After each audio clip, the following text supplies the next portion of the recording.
ಓಂ ಸಾಯಿರಾಮ್. ನನ್ನ ಮುದ್ದಿನ ಮಗುವೆ, ಗೌರವವೆಂಬುದು ಮನಸ್ಸಿನಿಂದ ಬರುವ ಒಂದು ಶುದ್ಧವಾದ ಭಾವನೆ.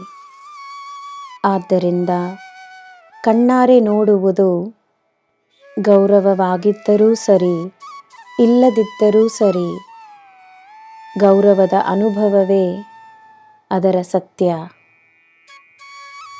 ನಿಜವಾದ ಗೌರವವನ್ನು ನೋಡಿ ಅಲ್ಲ, ಅನುಭವಿಸಿ ತಿಳಿಯಬಹುದು. ಜನರು ಏನೇ ಹೇಳಲಿ, ಅವರ ಮಾತಿನಿಂದಲ್ಲ, ಅವರ ಕಾರ್ಯದಿಂದ ಅವರ ನಿಜವಾದ ಗುಣ, ನಿಜವಾದ ಉದ್ದೇಶ ಅರ್ಥವಾಗುತ್ತದೆ. ನಿನ್ನ ಭಾವನೆಗಳಿಗೆ ನೀನು ಗಮನವನ್ನು ನೀಡಿದರೆ, ಜನರಾಗಲಿ ಪರಿಸ್ಥಿತಿಗಳಾಗಲಿ ನಿನಗೆ ಎಲ್ಲ ಅರ್ಥವಾಗುತ್ತದೆ. ನೀನು ಏನು ಹೇಳಬೇಕೆಂದಿರುವೆಯೋ ಧೈರ್ಯವಾಗಿ ಹೇಳು.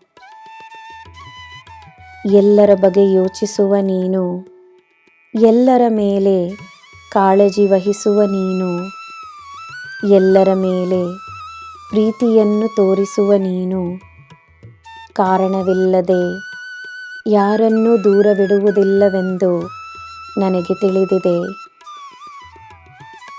ಯಾರಿಗೂ ಕೆಟ್ಟದ್ದನ್ನು ಬಯಸುವ ಗುಣವೇ ನಿನ್ನಲ್ಲಿಲ್ಲವೆಂದು ನನಗೆ ತಿಳಿದಿದೆ.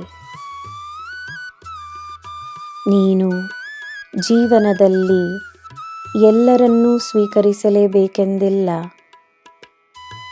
ನಿನ್ನಿಂದ ದೂರವಿರುವವರಿಗೂ ಅವರಿಗೋಸ್ಕರ ನೀನು ಮಾಡುವ ಪ್ರಾರ್ಥನೆ ಅವರಿಗೆ ಸೇರುತ್ತದೆ. ನಿನ್ನ ನಿರ್ಧಾರಗಳ ಮೇಲೆ ನಿನಗೆ ನಂಬಿಕೆ ಇರಲಿ. ನೀನು ಮಾಡುವ ನಿರ್ಧಾರಗಳಿಗೆ ನನ್ನ ಬೆಂಬಲವಿದೆ. ನಿನ್ನ ಆರೋಗ್ಯದ ಚಿಂತೆಯನ್ನು ಬಿಡು, ನಿನ್ನ ಅಭ್ಯಾಸವನ್ನು ಮಾಡು. ನಿನ್ನಲ್ಲಿರುವ ಶಕ್ತಿಯನ್ನು ಗುರುತಿಸು. ನಕಾರಾತ್ಮಕ ಆಲೋಚನೆಗಳಿಗೆ ಸ್ಥಾನವಿಲ್ಲ. ನಿನ್ನ ಜೀವನಕ್ಕೆ, ನಿನ್ನ ಅಸ್ತಿತ್ವಕ್ಕೆ, ನಿನ್ನ ಜನ್ಮಕ್ಕೆ ನಿಜವಾದ ಅರ್ಥ ಹೊಂದಿರಬೇಕೆಂದರೆ ಭೂತಕಾಲದಲ್ಲಿ ಬಾಳದೆ ಈಗಿರುವ ಜೀವನವನ್ನು ಸಂಪೂರ್ಣವಾಗಿ ಅನುಭವಿಸು. ಈಗಿರುವ ಕ್ಷಣವನ್ನು ಗೌರವಿಸು. ಈ ಕ್ಷಣ ನೀನು ಮಾಡಬಹುದಾದ ಉತ್ತಮ ಕಾರ್ಯವನ್ನು ಮಾಡು. ದೇವರಿಗೆ ಕೃತಜ್ಞತೆಯನ್ನು ನೀಡು. ನಿನಗೆ ಎಲ್ಲ ಶುಭವೇ. ಜೈ ಸಾಯಿರಾಮ್.